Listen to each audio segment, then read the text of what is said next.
This is a how-to video on how to make the Imago Mundi, the oldest map in the world.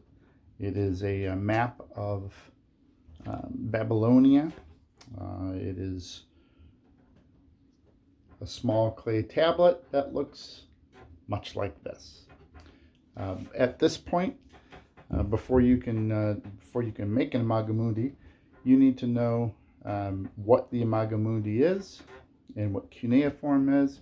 And I'm going to assume at this point that you've watched the videos on how to create cuneiform and how to and what the Imago Mundi is.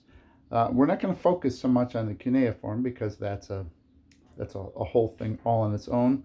We're going to focus on the map portion of it. So I'm going to turn my camera around here. This is what the Imago Mundi looks like. It has a map on the front. It has some cuneiform. When you turn it over, it has some more layers of cuneiform. This thing is roughly the size of my hand. It is about yay thick, an inch, I would say inch thick. So this is a how-to video. This is my son Ryan. Say hello, Ryan. Hello, Ryan. So I'm gonna show you. I'm gonna instruct you basically by saying what I did to make this Imago Mundi. So essentially, what you're gonna start with is you need that shape. I don't want you to remove any of the clay because you should be able to use that clay. So what you're gonna do is pick it up. And you're going to kind of mush it into that shape. It's kind of a shape of Illinois kind of a thing is what it looked like to me. Ryan, as you're doing that, but if you would be so kind as to hand me that plastic bin back there. This has some pictures that my students will have access to, so I want to get them out. What I have here is a picture of the actual Imago Mundi, and I found this this really good illustration of what it is, what it actually looks like. So I'm going to my students will have these up on the board as they're working on this. You don't have access to that, Ryan, and so I'm giving you access. Actually, here's a larger one. How we doing? You have a pork chop looking thing. Are you saying you want pork chops for dinner? Would that be wonderful? Sure. There's a much larger picture of the Imago Mundi. Okay, so what you need to do this, you need something that is plasticky to put this on because it's going to pick up anything. It's going to stick to anything. As you can see, it kind of gets kind of messy here. You're going to need a stylus. You're going to need a rock. This is just a rock I picked up from the railroad tracks across the street from my house. We're going to need something to make a circle of one size and something to make a circle of another size. That's all you need for this project. It's very pork chopish looking. Very, very pork chopish.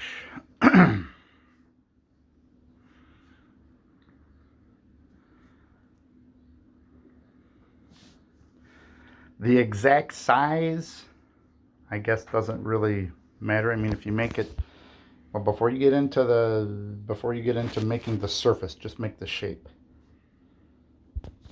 All right, are you about ready for the shape?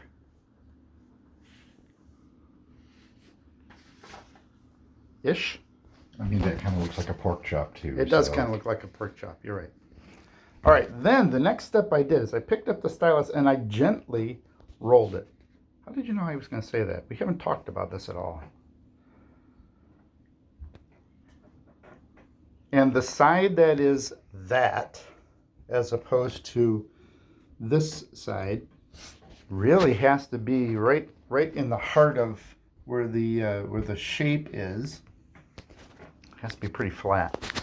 So I don't know if the spot here is going to be flat enough. What's the other side look like?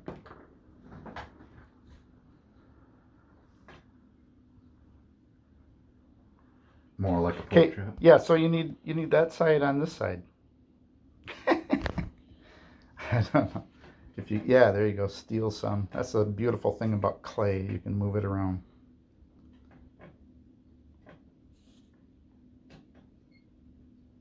Now you have an advantage and you have my copy sitting here. My students aren't going to have that. They're going to have, I mean, they will see this, but they're going to have the pictures up on the wall. Oh, that's much better.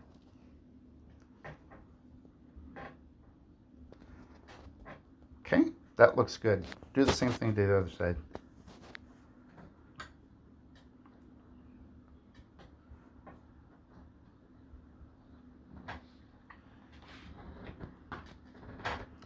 See, if you were just doing this on this card table, I think it would probably stick.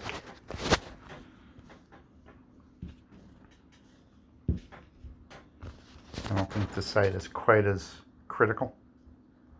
Again, this side, which right now he's working on this side, this is a description of what's on the map. We're not actually writing in cuneiform. We're going to kind of fudge that because we're not ancient cuneiform Babylonian scholars. We are middle schoolers. That should be good. Then the next step, you'll probably enjoy this part. Turn it back over again. Turn your pork chop over again. Okay, now, this is the interesting part. See all these crevices? Actually, this piece right here is broken. It's not actually a part of the main clay tablet.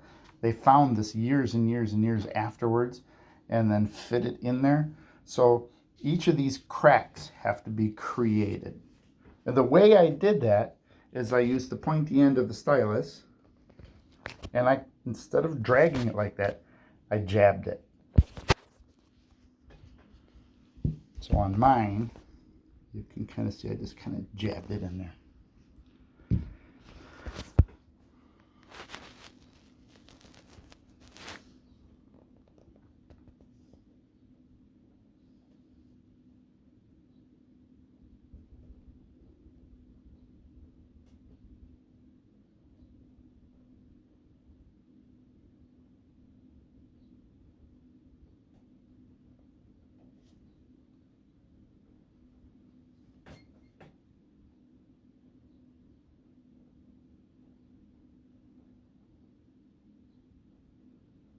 Getting fancy schmancy there.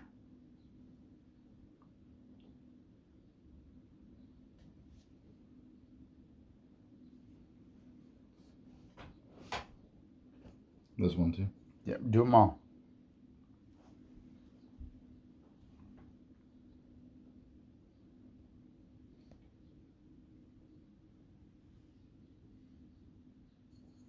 I wouldn't worry about the hole in the middle. I wish I knew what that was for.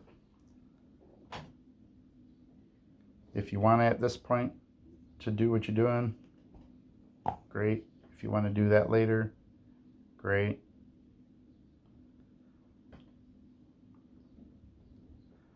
Don't do any of the markings yet, because when you flip it over to do the same thing on the other side, you may lose what you're doing. Don't forget to take this big old chunk out. You can just kind of take the stylus and just kind of smush it down. Okay, now flip it over and do the same thing. Pictures. I don't have a picture. Well, I have this. This is, by the way, upside down. It actually goes like that. You have it upside down. That's okay. So you can use the rock to do that. Actually, I was going to have you do something else with the rock, but that's fine. You can do that. The rocks have different sides, so different textures. which do that really well. And then at this point, I picked it up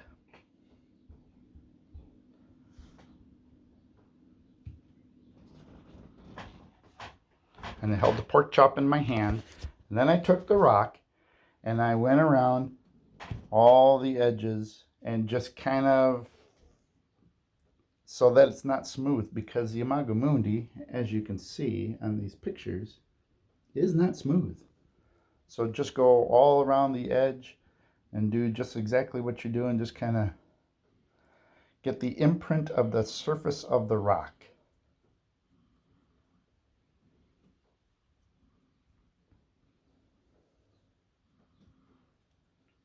You're doing this a whole lot faster than I did it.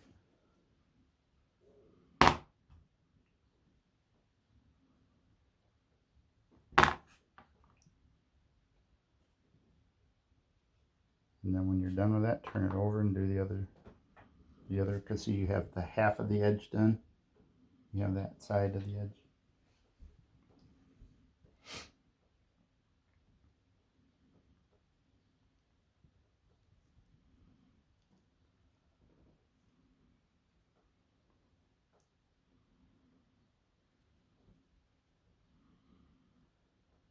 And then this is going to sound kind of weird because you're making a map. The last thing I made on this was the map.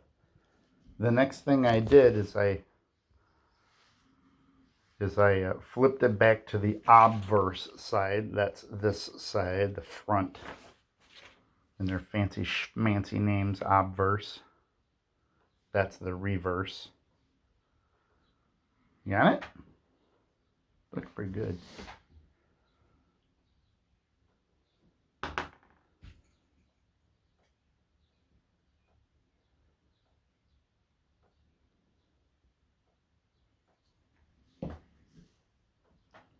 Okay, flip it over now that you set it down. All right, now you need to, you're going to do it upside down. You're going to write upside down. Because that's the way it goes. You're going to be writing upside down. Okay, fine, write upside down. You need to draw these lines because, you know, your stylus has a pretty sharp edge to it. What do you need? Just make a straight line. Actually, that little card is probably stiff enough. You could probably just poke it down. Yeah. No. Yeah, that's what I did.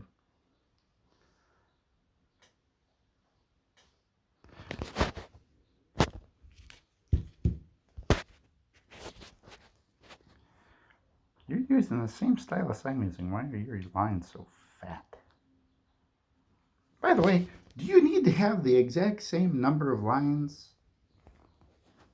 Again, this is not a exercise in writing cuneiform. This is a mapping exercise. You're a cartographer today. You're not a cuneiform writing expert. Then, you need to make all of these lovely symbols. We have an alphabet here of all these lovely symbols. We're just going to ignore that. Well, that's kind of, we're fudging it. We're just kind of fudging it. So you're just going to kind of fill that area with fudging. Did you know what you just wrote? That's a terrible thing to say. What are you writing about me? That's not true. So each one of these sections between the lines is explaining another part.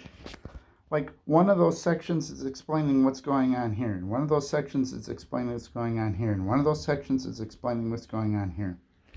So do they have some valid points to this?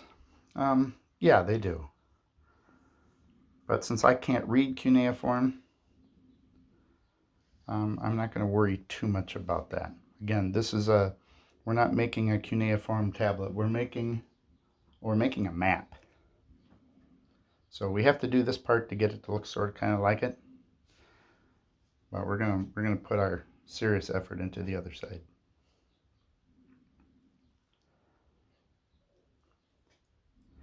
Wow, really?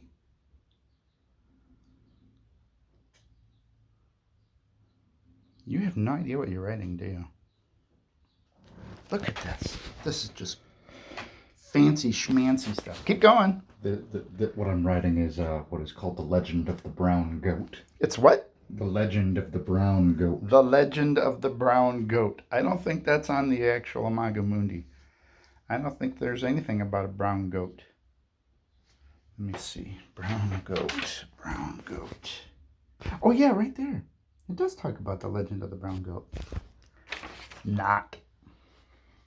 And this one is the Italian Christmas donkey. They don't know about Italy. They're Babylonia.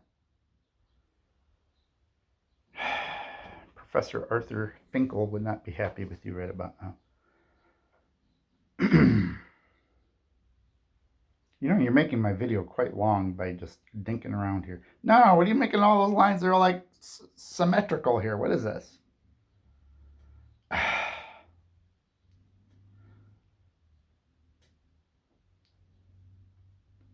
you have to keep turning that thing to make it like imperfect. Make a perfect version of something that's imperfect, please. That would be nice. Legend of the Brown Goat. I should put that on a test. Wouldn't that be really cool to put on a test? What is the Legend of the Brown Goat? Can you tell us about the Legend of the Brown Goat? No, I can't. Oh, I was just gonna say, keeping in mind this is a middle school class, so it has to be age appropriate. I bet it involves a brown goat. It's really something of a horror story. Probably not appropriate. Yeah, we don't want horror stories, so keep the kiddies up at night.